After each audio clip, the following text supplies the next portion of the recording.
Guten Morgen, hier ist die Frau Walker, and in this video I'm going to be explaining what Mastery Check 2 will look like, so let's dive in.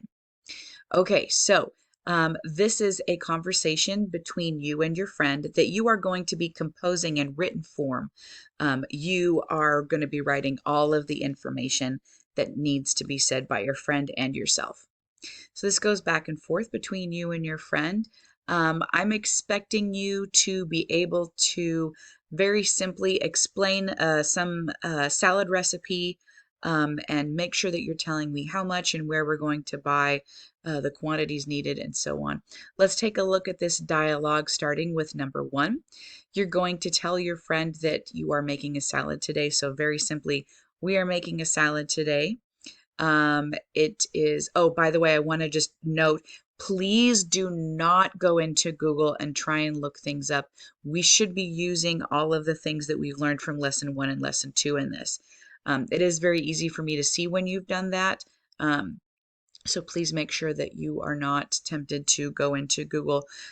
Using Leo is okay. I know that sometimes you guys come up with words that you would like to use that maybe weren't in the Quizlet. And oh my gosh, there's so much that I wasn't able to include in the Quizlet because I wanted to focus on just like the basics of food and drinking culture in Germany. So please use Leo. Absolutely. We're looking for single words in that online dictionary.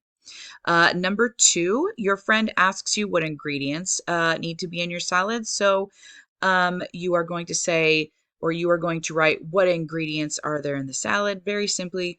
Number 3, you are explaining to your friend what 3 ingredients you need. They need to be 3 different ingredients, how much you need of each of those ingredients, and also those 3 ingredients have to come from 3 different shops to help you with number 4, in which you are saying, in which your friend is asking where those things need to be purchased.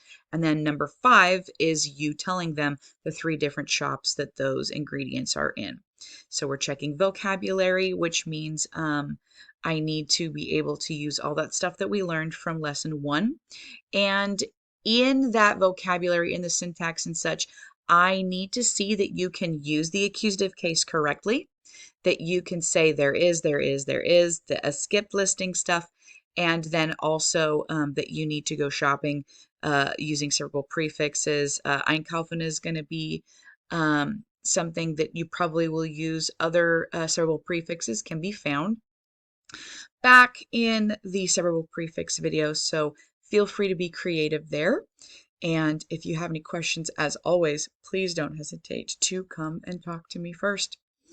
Good luck. Auf Wiedersehen. Viel Glück. Tschüssi.